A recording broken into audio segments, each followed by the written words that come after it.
I'll never forget that first day at pit.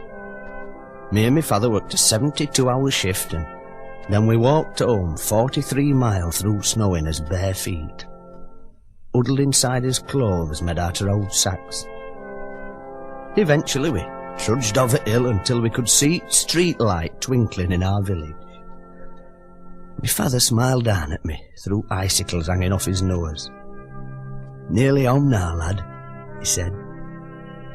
We stumbled into house and stood there freezing cold and tired out, shivering and miserable in front of meagre fire. "Any road," my mum says. "Cheer up, lads.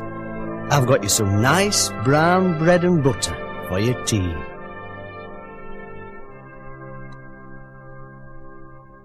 Me father went crackers. He reached out and gently pulled my mum towards him by the throat.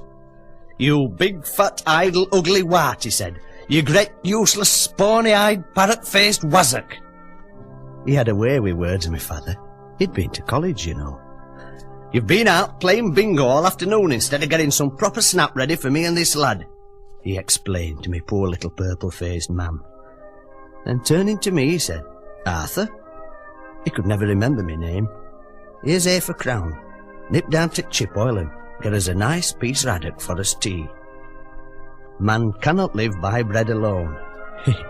He were a right day to me father. He said as how working folk should have some dignity and pride and self-respect, and as how they should come home to somewhat warm and cheerful. And then he threw me mum on fire. We didn't have no tellies or shoes or bedclothes. We made us own fun in them days. Do you know, when I were a lad, you could get a tram down into town, buy 3 new suits and an overcoat, 4 pair of good boots, go and see George Formby at Palace Theatre, get blind drunk, have some steak and chips, bunch of bananas and 3 stone of monkey nuts, and still have change out in a farthing. We'd lots of things in them days they haven't got today.